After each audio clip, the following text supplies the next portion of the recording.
And we have a few discussion questions, an opportunity to kind of jumpstart some additional thoughts about these areas. Certainly interesting, and we're going to ask as we go into the facilitated discussion, we're going to separate the responses so that we'll be asking about early versus adult. So early infantile versus adult NPC, adult infantile NPC. We'll ask you to think of that as you go through your responses. So if we could have the first one, I believe it is for those representing people with early infantile, yes. So please respond which one symptom, you only get one choice here, but we'll get to discuss many, had the greatest impact on the patient's daily life.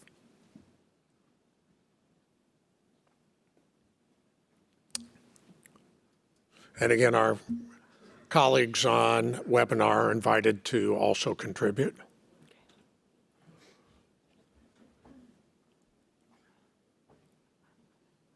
So again, those who begin with organ system manifestations initially, liver disease, and then neurologic at the top, A and B, and probably I as well, are kind of a confluence. So as you think about those, for early, what are some of your thoughts? Are we missing some things there? Are there other important things to key into? Because these are, if you will, some of the yardstick measures that'll be looked at as new instruments for measuring disease progression or regression are going to be important. So the floor is open for comments. Oh, sorry. You want the next one as well? My mistake. We're also going to do question 2 for those with the adult NPC. Which symptoms of Niemann-Pick has the greatest impact on your or your representing patient's life?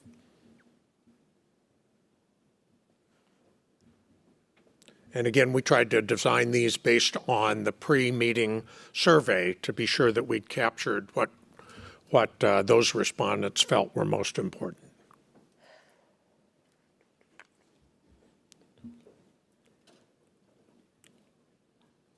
Couple interesting things here. Liver disease and liver failure, interestingly, don't appear to be an issue later on. So one might surmise that if you don't get it early, you may be fortunate in that regard. But the neurological symptoms, and we've heard certainly in the prior panels about the difficulty with swallowing, thinking, falling, and so forth, are very important. The other thing that comes up here that's obviously different relates to respiratory diseases, and you're probably thinking of pneumonia as well as other issues. So now that we've done both, and we'd entertain a discussion on those things that are the most impactful, any thoughts or comments? Panelists? Attendees? Yes.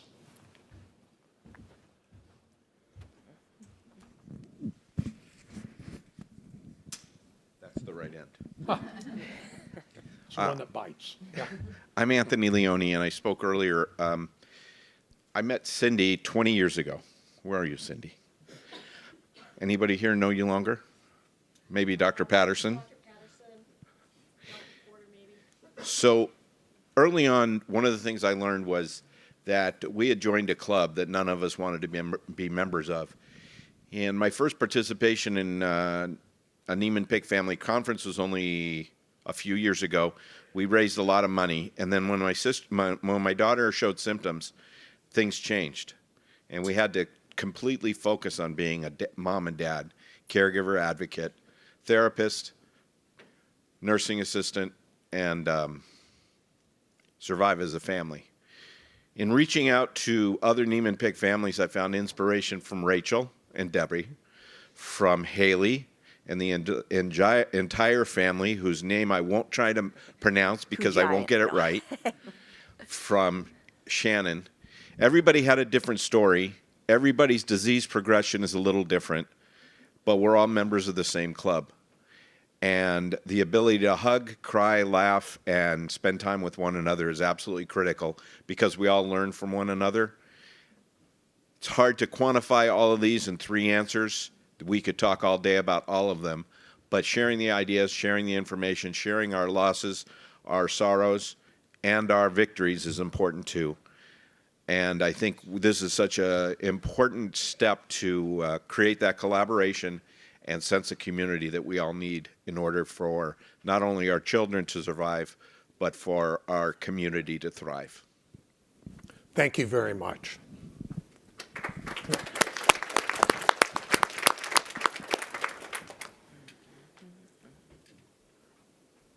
Great. Who's at bat? On deck?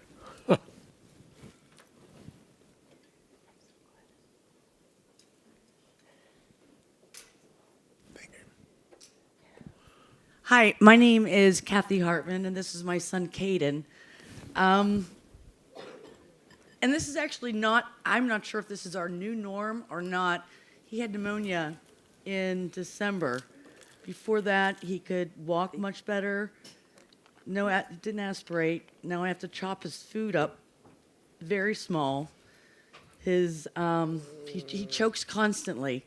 And as a mom with a son with Niemann-Pick, who was almost normal the end of December before his pneumonia, and then when you go to this, most kids just recover right away. And I'm wondering right now, is this our new norm?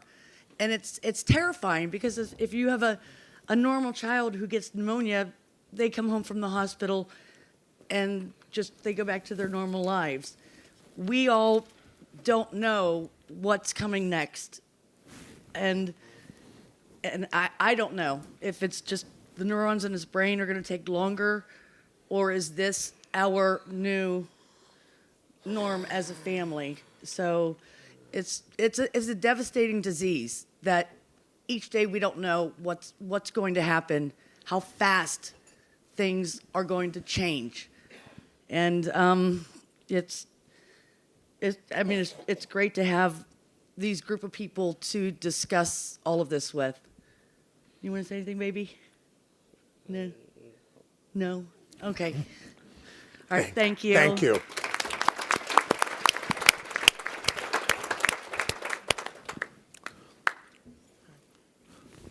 Those with hands up? Yes. Oh, one more. Wait for the microphone so we can all hear you. Okay, well, I know I've talked before, but my thing for right now is I want to bring up survivor syndrome. And Shannon, she touched on it for a minute, but for the last couple of years, I've been struggling with my older son, who is a carrier. And it happened right after I asked him about my will, because I'm getting older. What do you do? That kind of thing. And could you be his guardian? And he told me no, he could not do that. And because he didn't know if he could do hands-on, I said, it doesn't matter. What your job is to make sure that your brother's taken care of. And he said he couldn't do that. About 2 months later, I was afraid that I was going to lose him first. He wanted to commit suicide. He was in a mental institution for about 2 months. Because, why me? Why not me? Why didn't I get the disease? And with that comes, you get all the time with, my brother. I don't get time with you. Why do I have to do chores? He doesn't have to do chores. Why do I have to have a job? He doesn't have to have a job. So I want to also talk about how it impacts the whole family. And it's still, he's doing okay now. He has a full-time job.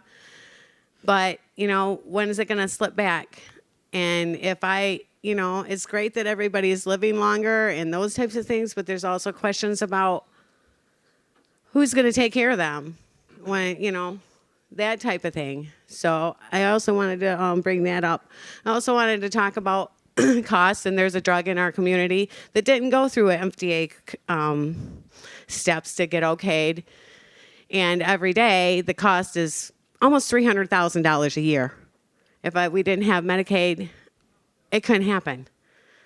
So it's very pertinent that this community gets it okayed, because otherwise we're going to run up against the same thing that they're already prescribing, the oral medication, because that's all we had. Now we're running into this. So please, please, please, when you're making your decisions, think about those things too. Thank you. Okay, thank you. And yeah, Jay has, and we do know that there'll probably be other separate discussions on reimbursement and some of the challenges there, different oversight organizations. Jay? Jay Hansinger, JP is my son.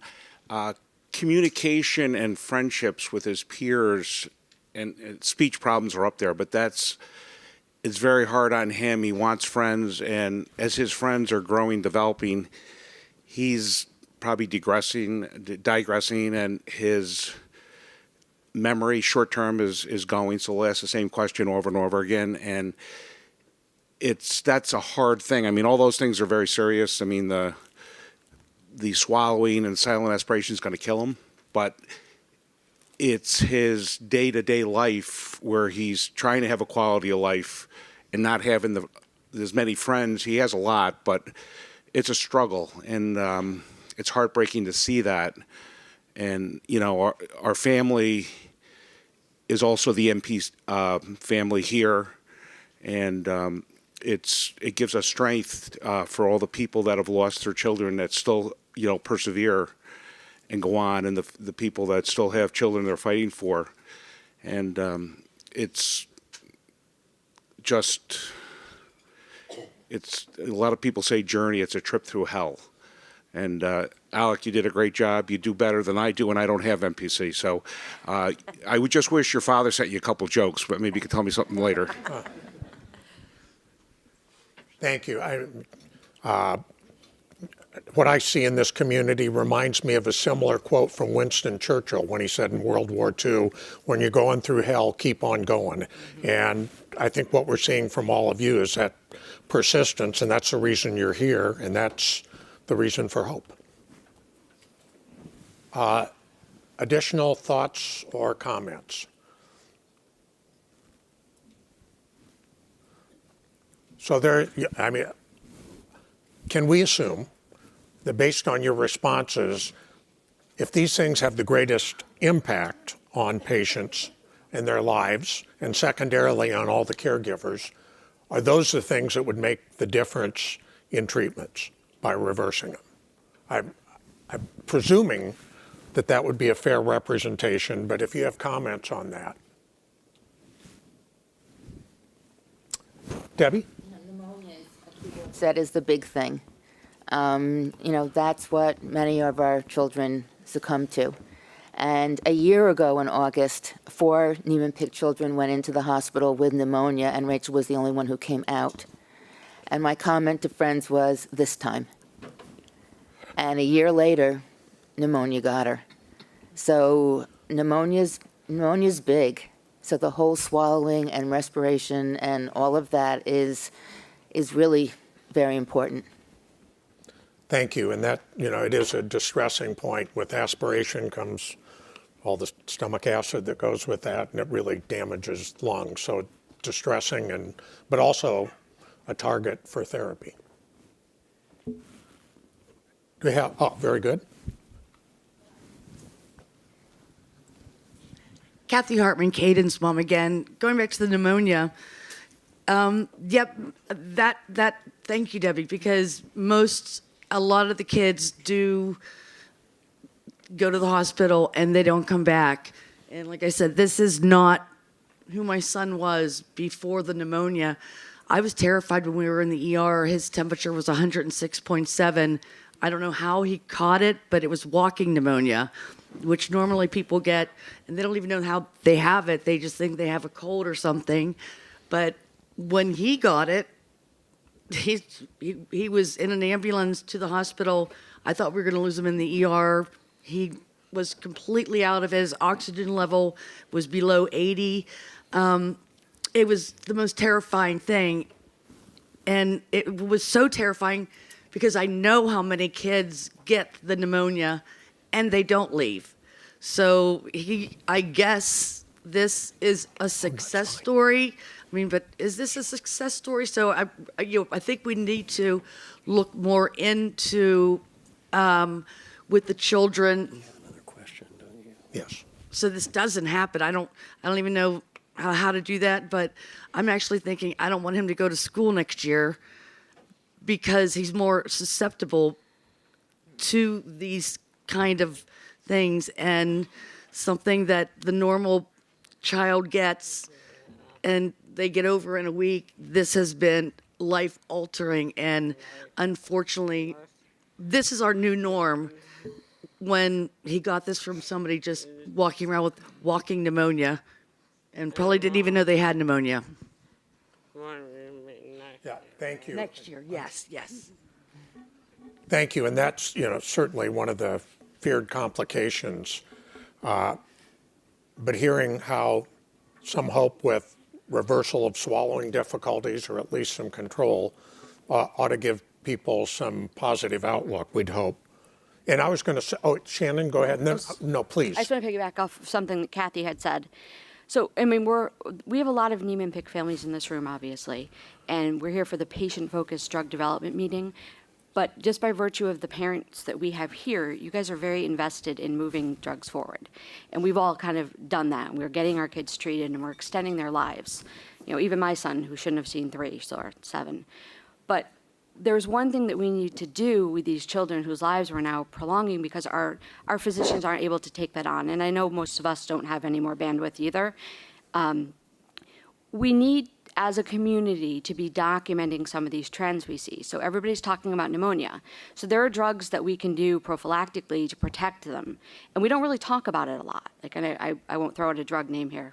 But there are trends that we as parents need to start keeping track of better, and we need to take the ownership on us. And one way we can simply do that is to make sure that we're joining the Niemann-Pick registry.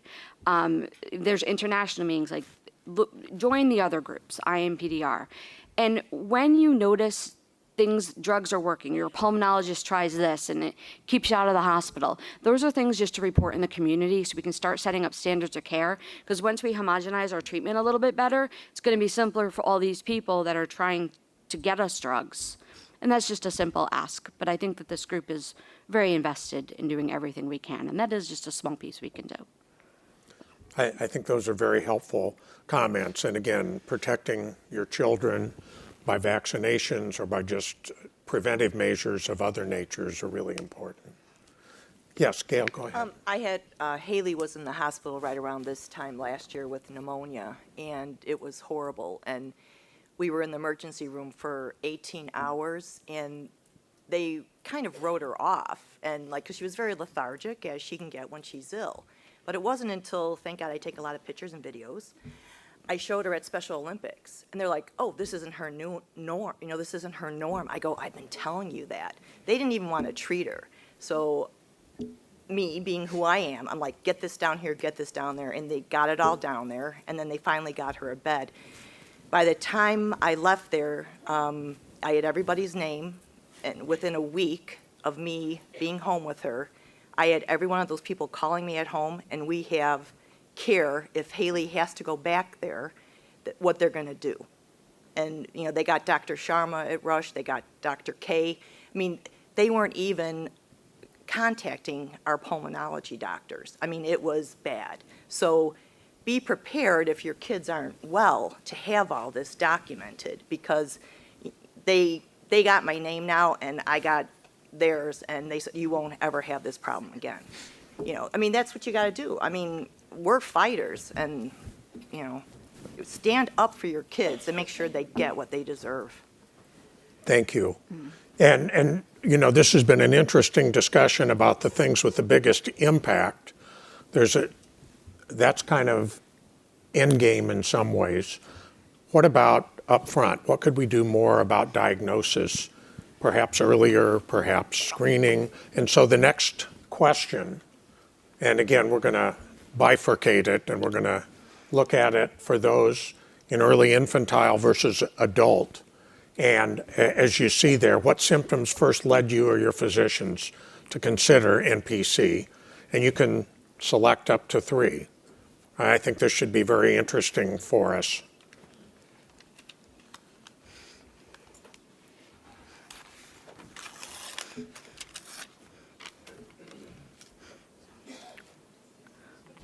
We'll just give it a second so you can play with your phones, check your text messages or whatever.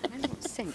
Well, interesting. So the earlier things are, the more you see the trend to abdominal organ issues.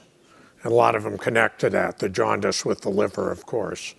And then neurologic symptoms, not inconsequential, so that delays in development as well as speech delays are something important. So let's try number 4, which would be the other end of the spectrum for adults. And those responding from that perspective, what symptoms first led to diagnosis? And interestingly, much less apparently, for those here anyway, for abdominal organ enlargement versus the neurological symptoms. And, you'd probably see a clustering of those if you surveyed it a different way. In other words, loss of control of muscles along with neurological symptoms are probably cousins in this. So any thoughts about this as it relates to diagnosis? We have 2.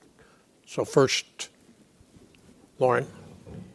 So my name is Barbara Lazarus, and I have 2 sons with NPC that were diagnosed about a year and a half ago. They are now 32 and 29, so we relate to the diagnosis. The one thing that strikes me, and for our family, the very first symptom for both sons that is not up there, and perhaps could be thrown into the neurological symptom category, is the psychiatric manifestation. Both of my sons, their very first symptom was psychosis.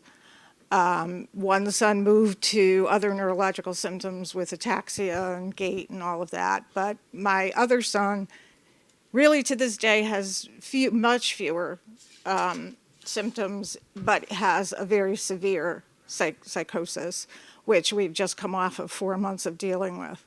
And that impact to the family is extremely, extremely stressful. Financially stressful, emotionally stressful. And I think that, this is all heartbreaking to hear young parents and all of the parents here. It's heartbreaking. These are heartbreaking stories. But I think as genetic testing gets better, as our diagnosis maybe gets better, we're going to find that there are more and more adults out there who have this disease and have been living with it. Managing symptoms that are not quite as severe, but certainly dealing with it. And I think that we may be beginning to include more psychiatric kinds of things would be appropriate as well. Thank you. Great comment. It resonates with what Debbie had said, and we'll make sure to capture that in the Voice of Patient report too. Yes, please. Hi, Walisa here. I have a son that's 19 with NPC.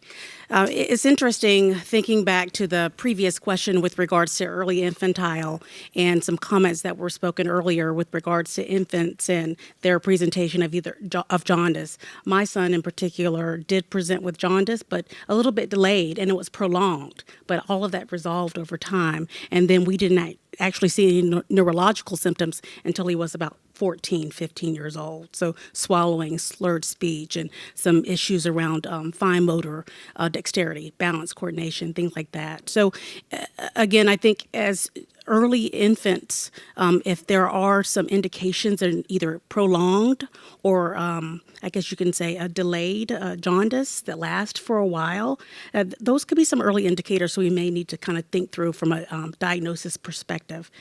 It could resolve, but again, it could rear its head later on in the child's life. And if things could be done earlier on, perhaps we wouldn't have to deal with some of the symptoms that we're dealing with now. Excellent comment, and it brings up all sorts of intriguing considerations on screening and how broad, how narrow, what warning signs should trigger that. Important discussions. Additional any from the... Alec wasn't diagnosed until we all were tested, so he didn't have the symptoms, so, you know. Yeah, again, reinforcing the point, it's just how do you know when Right. to look for that, especially with no symptoms. Oh, I'm sorry, Sarah, and then Rebecca. One issue that we ran up against for my daughter was her symptoms were considered nonspecific. So she had low muscle tone since birth. She had a little bit of jaundice that resolved pretty quickly. And she had some developmental delays, but was still making progress. So when they found her enlarged spleen, they flagged her as possibly having a lysosomal storage disorder. And they ran the lysosomal storage panel, but NPC is not included on that panel, and the panel came back negative. And the doctor explained that it didn't rule out that she didn't have a lysosomal storage disorder, but it did make it a lot less likely, and that it's not really practical to go through and individually test for each individual condition. And that was something that was really frustrating for us. And that's something I would love to see is NPC to be included in more broad scope screenings. And I think we're capturing a lot more early diagnosis with it getting included in some of the liver panels. And we eventually got our diagnosis through whole exome sequencing, but we couldn't get to that point until she had probably been tested for, she probably had about 30 lab draws already in her life and had been tested for probably about 100 different things already by that point, looking towards that. And it was just very frustrating because the whole time we just had this feeling that we didn't want it to be, but that it really could be NPC. So I think that's an area that we would be able to capture a lot more patients early on. Thank you. Hi, it's Rebecca again, Jonathan's mom. So I remember when Jonathan first got diagnosed, it took 4 years to get his diagnosis almost. He was 3 and almost 4. And I remember going to the doctor and asking the first question was, well, couldn't it be adult onset because he has no neurological? And I remember the doctor telling me, most likely because adults don't have the liver and spleen issue like babies do. And that's always stuck with me because he didn't have any symptoms, but the liver and spleen up till now, so it's just, that's always stuck with me, why adults onset is so different from infantile onset, not that I was hoping for either one of them, but anyway.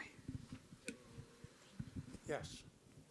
I'm Pam Andrews, and what really strikes me about this conversation is how much time we spend, not just in here, but really in all of our public health conversations, treating symptoms in patients. And my husband and I dream about a day where we can render this disease chronic.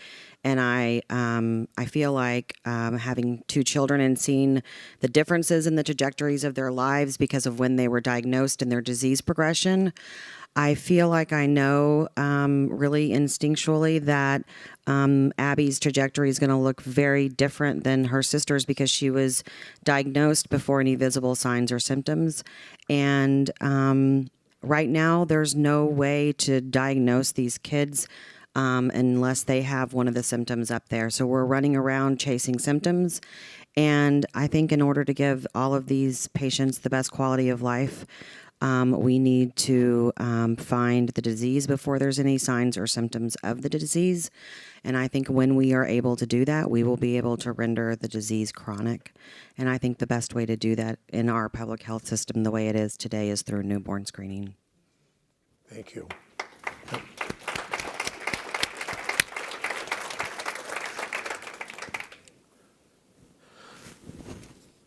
Other comments? I think we have one more question for our panel on this topic. All right, so if we can go to item 5. Again, this is for early infantile. The next one will be on adult again. When thinking about the effects of a potential treatment, what one activity of daily living would patients find most important to preserve or restore? And if we don't have your favorite choice there, that's where discussion comes in.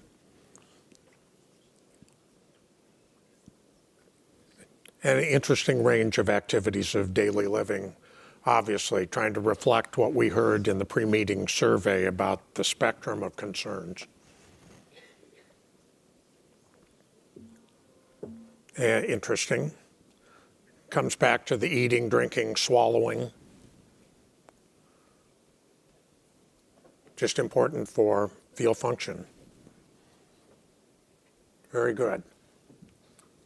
So 40% there showing eating and drinking, and then social activities, exercise making up almost 45%. Let's go on to item 6, which is adults in the same considerations. And your thoughts about, obviously you see the percentages adjust rapidly as the number of respondents increases. So I want to give you enough time to be able to capture everyone's considerations. Kind of interesting, eating and drinking still tend to predominate, and then activities that require motor function.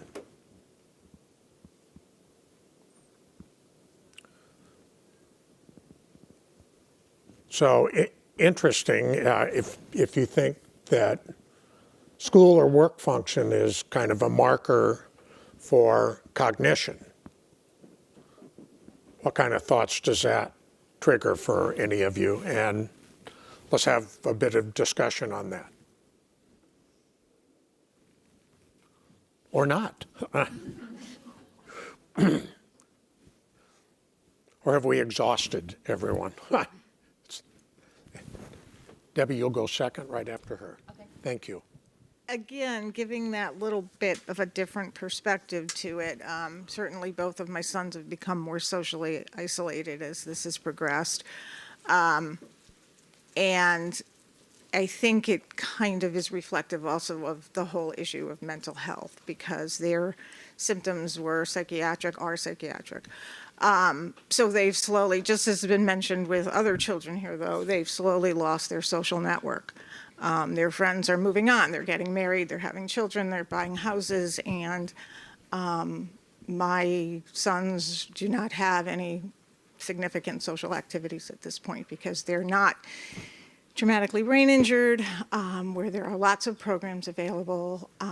They're not developmentally delayed, so they don't fall into any category at this point. So there's really nothing available for them. So I think the social activities category, the issue is huge. Thank you. Debbie? Well, Barb, you just took the words right out of my mouth. That's what I was going to say. You know, when your kids had all these things and they're conscious of losing them, Rachel used to lie on the couch and say, well, who's going to marry me? You know, when are you going to give me my car keys back?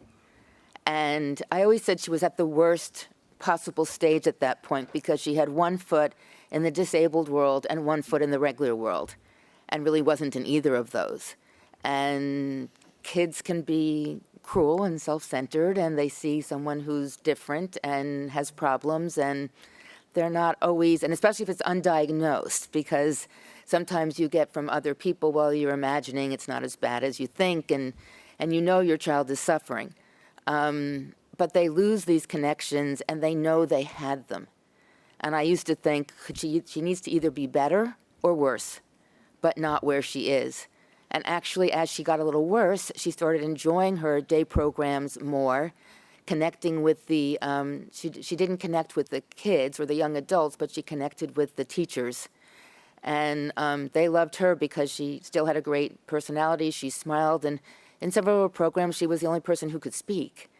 So they just gravitated to her, and she gravitated to them. But losing everything you had is just, especially slowly and for no reason, like there wasn't a car accident or something, you know. There's no way to explain it to them, and of course, that was before she was diagnosed, and we had no idea what was going on. But one big thing that I've said before, and Barb has said before, and that I said was missing from there, is that we have to find a way, and Tony has the think Niemann-Pick, but how do we get the message to psychiatrists that if you have a case of a psychiatric illness that you can't get under control, So everyone who has bipolar doesn't have to be tested for Niemann-Pick. But the doctor kept saying, I should be able to control this better. This medicine should be able to control this better. And that's when he decided it wasn't bipolar. But we need to get the word out somehow to psychiatrists of older children. If you can't figure out a case and nothing seems to help, think again, think Niemann-Pick. Thank you.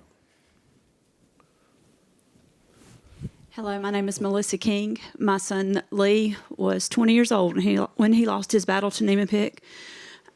He was born with an enlarged liver and spleen, was not actually diagnosed until age 7. At that time, he had started having some difficulty holding his pencil at school. With Lee, when we were choosing these questions up here, the eating and drinking was what we chose for this particular question, because we remember taking Lee's French fries away from him. We were told that his body was storing cholesterol, and so we put him on a cholesterol-lowering regimen. We took his fried foods away from him. I would do anything in the world. There are 2 decisions for Lee that I could, if I could fix, I would go back. I would go back and let that child eat all the French fries he could, because he could only do it for another couple of years before he began choking rather terribly. We are so excited to hear all of the things that you guys are being exposed to, all of the therapies that are coming, that are just the idea that you're able to take something and seeing some type of benefit, even if it's short term, before you have to get the next treatment. That's exciting. I liked hearing the idea that at birth a child could actually be diagnosed before symptoms ever appear.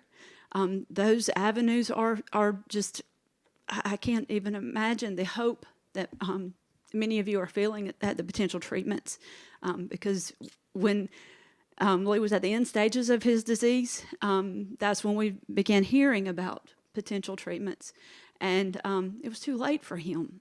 And so I wish all of you the very best, and we pray for you every day, and we hope great things. And I hope that many of you researchers, those of you here from the FDA, have listened to these parents who are desperate. As we've sat here listening, we remember, you know, the want and the need to make everybody understand our child's story, and making sure that you all hear it and feel that need to hurry and to get them a treatment for their children. So thank you for listening to all of their voices today and for your patience. And so anyway, thank you.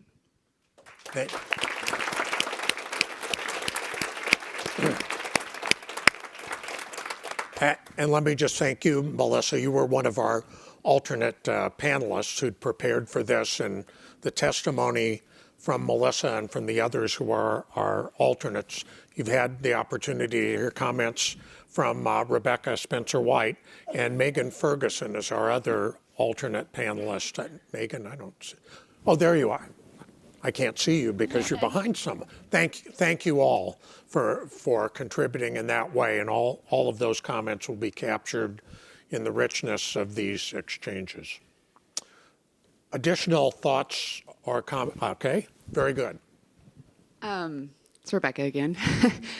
So one of the things that points out to me is social with Jonathan. Jonathan's biggest dream, and Dr. Porter will be surprised by this, is he wants a family, because Dr. Porter always gives him a hard time about liking girls.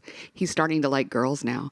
And he tells me every day, I want 2 kids. He knows what he's going to name his children, and that is the most heartbreaking thing for me, and because I want him to have a family and want him to have children, and I know right now that's not his future. But I know being here and having all of you guys talk, that could be maybe his future now, where, you know. Anyway, social is to me one of the biggest things, because I really don't want him to lose all his friends, and I want him to get that first girlfriend so Dr. Porter can make fun of him when he does, you know, and that's really important to us. Thank you. Additional thoughts or comments? Yes, Megan. And here comes Colleen with the microphone. I just wanted to follow on to one of the things that was said. And for our son, he was diagnosed very early on, I would say about at 4 months old. And long story short, he had to have a liver transplant at 7 months old. And part of the discussion that they had was whether or not they were going to do the transplant because it wouldn't fix the overlying disease. But I think discussions with NIH and other doctors, they said, well, there are these promising treatments available. And so I think that that's part of what convinced the doctors to go ahead and move forward with the transplant. We were told without the transplant, he wouldn't live to be 1. And so now he's almost 5. And so it's in part because of these treatments that are available and things that are coming out, and all the families that came before us and all of the foundations and all the work that they did. So I also just want to say thank you to all the families that have done as much work and have pushed for these treatments and gone through these trials for the opportunities that we have now, and hope we can just keep pushing for other families as well to have these opportunities in the future. So thank you. Thank you.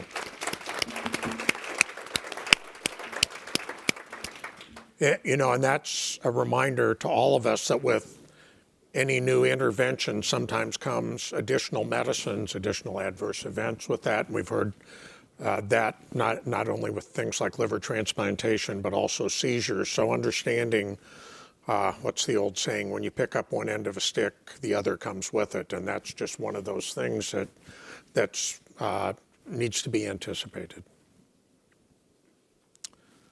So we've had an interesting discussion here. Are folks ready to move on forward to the open comment period?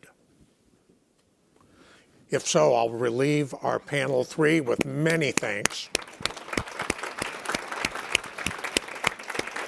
Thank you all.